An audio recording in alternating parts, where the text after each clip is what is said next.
So I am not Connecticut's Attorney General, but I was doing work in the same building and have commandeered this screen briefly because it is related. It's related to state priorities and spending. And it's the Treasurer's Office that actually has a little more control of that, but ultimately I believe it's the state legislature. I am running for state legislature, and I have a message about two headlines that came out this week. This is mid-September, and it's spending, where some estimates of what's needed to restore Rentschler Field to its original greatness, now that was just 20 years ago, are going to run $63 million. Where's this money possibly coming from? Well, if it is the state, then it's from taxpayers. It could be from individuals who actually buy tickets. But guess what? That kind of price tag would add about $55 per ticket for every paying customer. Yes, Rentschler only has 6 Yukon football games a year. That's why it was built. A few other little events, but Yukon football, which is no longer a marquee thing, is why it's getting drained. So our draining $63 million from a treasury doesn't seem fair. But here's the worst one. The headline about Bradley International, which thinks it wants to do bonding for $185 million. Now, please recognize, bonding means you pay. You pay over time, and so it looks a little bit innocuous, but with every bond issuance, there's an extra debt that means every taxpayer is paying every year more and more and more. $185 million, what's this for? A whole new set of runways? I believe that's less than $185 million. A brand new terminal. Well, no, they wrecked one terminal anyway, and they don't have the flight traffic to deserve a second terminal. By the way, there is even a third terminal that's been abandoned too. That was the international one.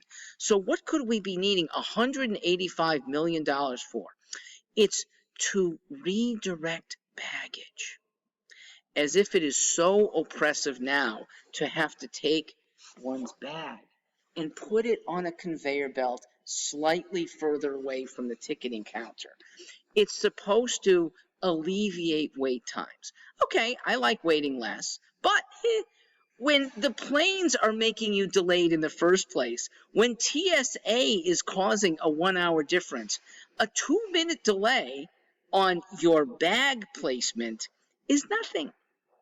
Oh, they also contend that with the removal of the conveyors that are outside beyond the counters now, there'll be more space for more counters. Well, that would be nice too if we had a robustly busy airport.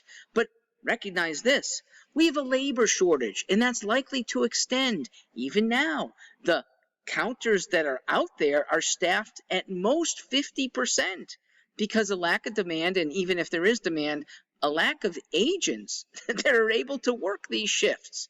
So this is a very misplaced priority. And please, if somebody gives you this, well, it's only going to cost like $2 per month for everyone in the state. How about making a comparison?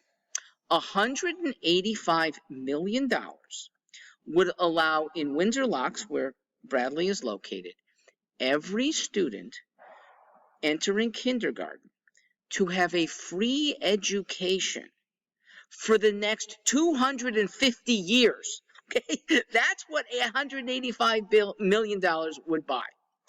I am Mark Stewart asking people to get the equivalent of a will-make-do attitude. When things are tight, you scrimp, you get some volunteer, you get some elbow grease with people who are passionate about maybe helping restore Rentschler, helping make Bradley Airport. It doesn't have to be paid state contractors or big union workers.